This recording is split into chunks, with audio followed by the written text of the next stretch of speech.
Dry, oily, sensitive কোন স্কিনের জন্য কোন ময়েশ্চারাইজারটা ভালো হবে সেইটার উপর থাকছে আজকের ভিডিও। আজকে আমি আমার ইউজ করা 6টা ময়েশ্চারাইজারের অনেস্ট রিভিউ তোমাদের সাথে শেয়ার করব। প্রথমে কথা বলছি বাজেট ফ্রেন্ডলি লিলি ময়েশ্চারাইজারের উপর। এটার মধ্যে তোমার আছে হাইলুরনিক অ্যাসিড, নায়াসিনামাইড। এটা স্কিনটাকে ময়েশ্চারাইজ করবে, বেস্ট ফর অয়েলি স্কিন। একদম জেলি টেক্সচারে থাকছে ময়েশ্চারাইজারটা, যেহেতু এটার মধ্যে নায়াসিনামাইড আছে, সো এটা তোমার পিগমেন্টেশন রিমুভ করতে হেল্প করবে। সো বাজেট ফ্রেন্ডলির মধ্যে অয়েলি অ্যান্ড নর্মাল স্কিনের জন্য পারফেক্ট একটা ময়েশ্চারাইজার। এবার কথা বলবো পিউরিটোর এই ক্রিমটা নিয়ে। এটা খুবই জেন্টাল অ্যান্ড সুদিং একটা ময়েশ্চারাইজার।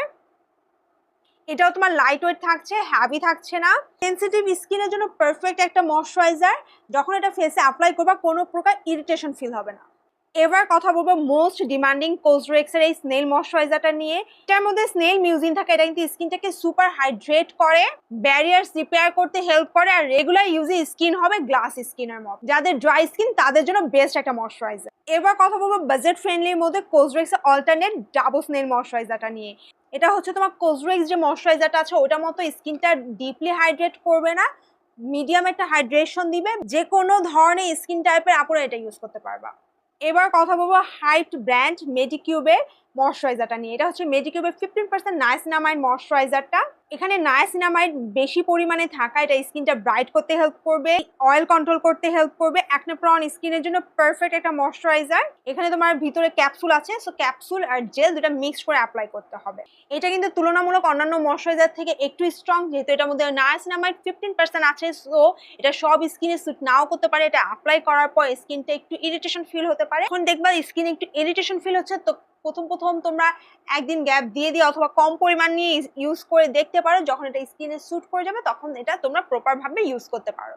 এবার last one is the face সোপের এই রাইস ময়েশ্চারাইজারটা।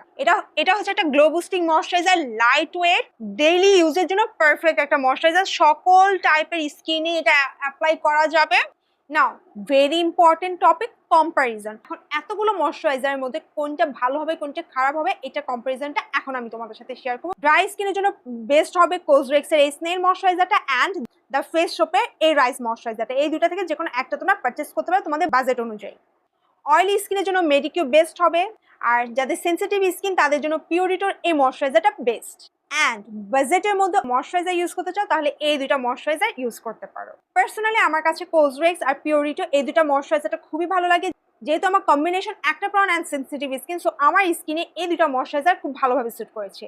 হোপ আজকের ভিডিওটা তোমাদের জন্য অনেক হেল্পফুল হবে, আর অযথা এখানে সেখানে টাকা খরচ না করে আজকের ভিডিও থেকে তোমরা ফুল একটা ইনফরমেশন পেয়ে যাবা যে কোন স্কিন টাইপের জন্য কোন ময়েশ্চারাইজারটা বেস্ট। তো এখানে ভিডিওটি শেষ করছি, দেখা হবে নেক্সট এরকম রিভিউ অথবা ব্লগ ভিডিওতে। ততদিন পর্যন্ত ভালো থেকো, সুস্থ থেকো, আর আমার ভিডিওটি পছন্দ হলে অবশ্যই লাইক, কমেন্ট অ্যান্ড শেয়ার করতে ভুলবে না। থ্যাংকস ফর ওয়াচিং, আল্লাহ হাফেজ।